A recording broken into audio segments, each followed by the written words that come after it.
ridiculous and baseless indictment of me by the Biden administration's weaponized Department of Injustice will go down as among the most horrific abuses of power in the history of our country. Many people have said that.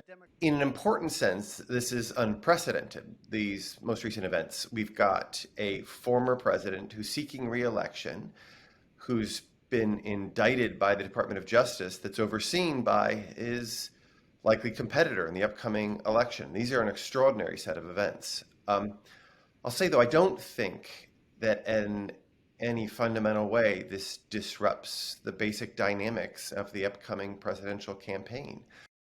I mean, he's facing all kinds of legal vulnerability, of course, but that this case is going to play out over months, possibly years. The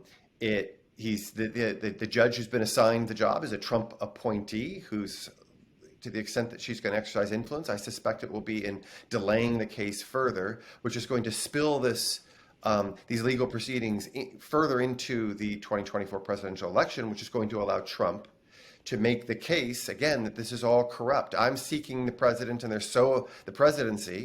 I'm trying to reclaim that which I frankly won in 2020, so the narrative is going to go. And they're weaponizing the Department of Justice because they're afraid politically of all the support that I garner, and they recognize that they're on untenable ground. So I think in that way, it's not clear that this is going to lead to Trump to implode anytime soon. I think in many ways it affirms the basic narrative he's trying to advance. Thank you very much. Waffles on Trump. We've seen all the major candidates come out and effectively denounce the indictment, criticize the process, give their defenses for Trump. It's essential to remember that you are innocent until proven guilty.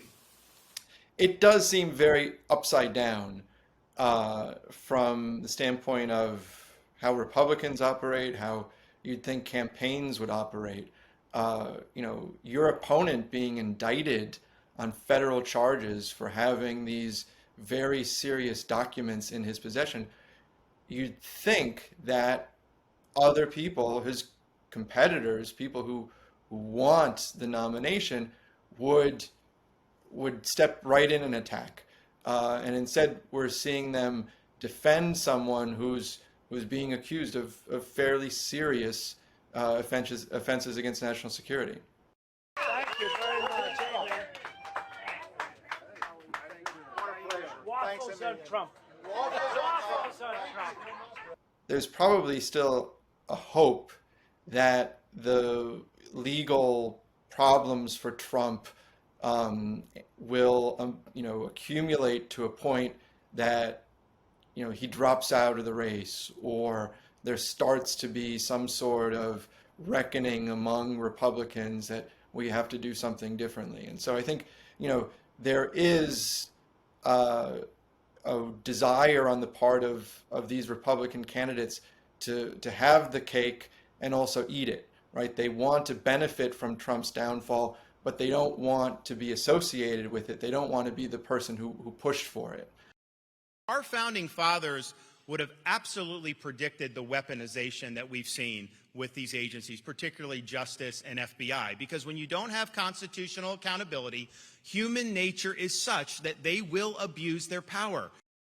DeSantis, I think, is trickier. I think DeSantis is in many ways trying to carry the mantle of Trump, but without all the baggage.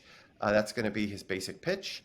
But he's going to be under tremendous political pressure to stand by Trump and to reassert the kind of core claims of Trump, which is that it's all a witch hunt, it's all for naught.